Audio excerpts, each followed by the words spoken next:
Hello, Apollo 10, Houston, over. Roger, Houston, Apollo 10, you can tell the world that we have arrived.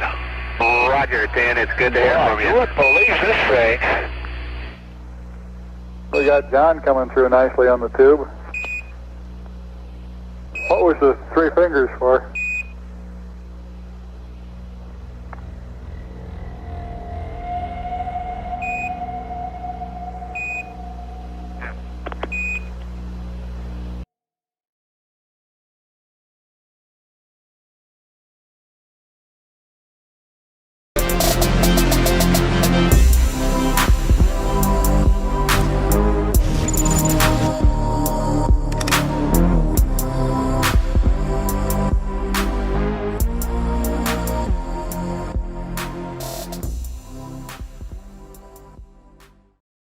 The Apollo 10 moon mission was the fourth crewed mission in the Apollo program and was a NASA mission that served as what you would call a dress rehearsal for the first moon landing, essentially testing all of the components and procedures, which encompassed all aspects of an actual crewed lunar landing, with the exception of the actual landing itself. While NASA had considered attempting the first crewed lunar landing with the Apollo 10 mission, the planners ultimately decided that it would be prudent to have a practice flight to hone the procedures and techniques, and it wouldn't be until Apollo 11 that man actually first set foot on the lunar soil. However, just as with all of the earlier and later missions when the astronauts were on the moon, they took plenty of footage and photographs. And the Apollo 10 mission, although they didn't land, has offered up, ironically, some of the most compelling evidence for UFO activity and structures on the moon of any of the other missions, and that is our focus with today's video.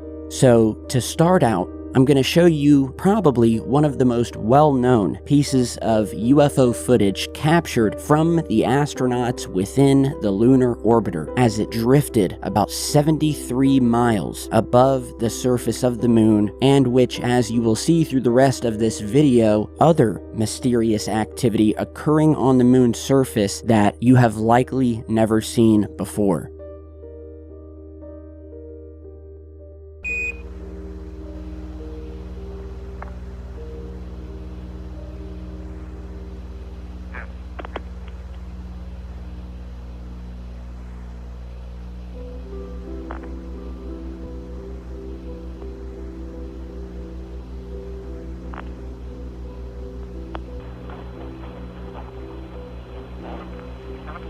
Seven, 6, 9er, 5.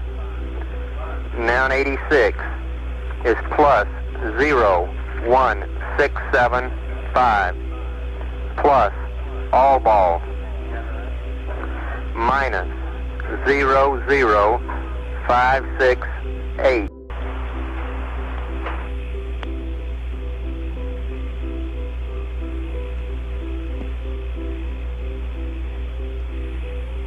And we got him right away, Tom. Hello, Snoop. How you doing?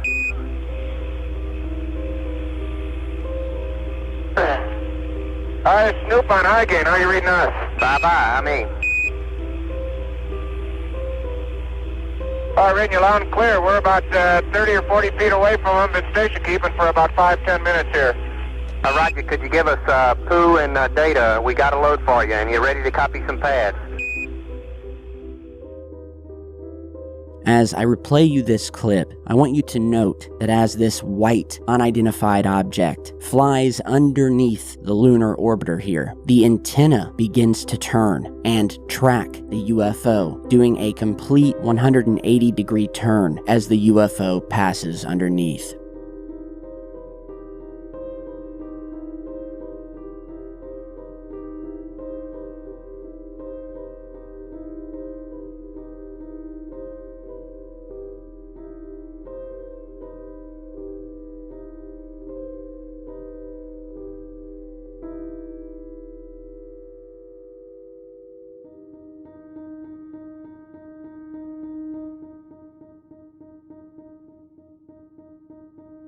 So many of you may have seen that clip. I've actually featured it countless times here on the channel. What you probably haven't seen is what I'm about to show you here, because I began to analyze this footage, and as some of you know, or some of you may not and are about to learn, ever since NASA was created and we began exploring things like the moon, whether it be just orbiting above it or taking photographs, they quickly developed a number of ways to cover up all manner of strange and unusual activity that occurred in their footage or photographs, and they did this specifically for the moon landing by essentially whitewashing all of the photographs and all of the film footage by increasing the brightness, lowering the contrast, so you would get almost no detail of the lunar surface, what was happening there, what was flying over, or what structures were seen down on the surface. So let's go ahead and analyze this clip where the white UFO passes by.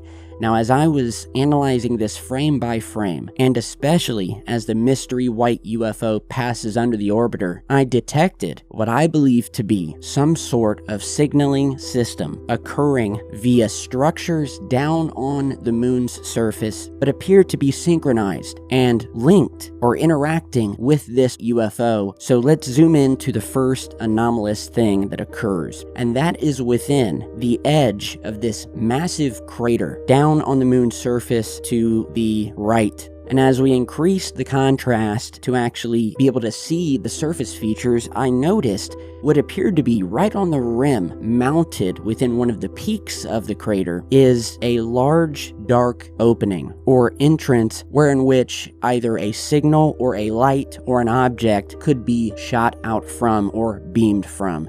And so right as this main white UFO first enters the frame, I want you to keep your eye on this strange dark spot on the rim here. And just as the white UFO appears at the bottom of the screen to the left of the orbiter, you'll see what appears to be an even darker circular object, almost as if something has just blasted out of it as the main UFO begins to enter.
Okay, so let's analyze this really quick here. One of the main reasons that I do not believe this is an artifact on the film footage itself, because as you watch this footage, and you can find it online, and you actually zoom down, you will notice that before that black flash occurs, that this original sort of dark ring that I would describe as an opening on the rim or peak of this crater is already there, and is there in every single frame as the lunar orbiter passes over the moon. You can see it, it's distinctly there. It is not something that just appears in one frame. So whatever the dark object is, it's there and it's on the crater rim. We'll go frame by frame here as we see this dark object, which is either a flash of dark light or smoke, or a possible craft of some kind, appears once again, ironically, to come almost dead center of this crater rim opening. And I also want you to notice, as I'm slowing it down here, the way this sudden dark object coming from this rim, it almost looks like something that you would see shot out of a cannon in the way it appears, and then going frame by frame begins to then dissipate, unlike a speck of dust just appearing on one single frame. This object is actually caught appearing and then fading away within 7 or 8 frames of this footage. Could this have actually been an alien craft of some sort, a separate craft from this white UFO passing by much closer? And so just as this black spot flashes from the crater edge, we then see another frame that appears to capture the same object that came from that crater at lightning speed, now showing up to the left as it blasts past.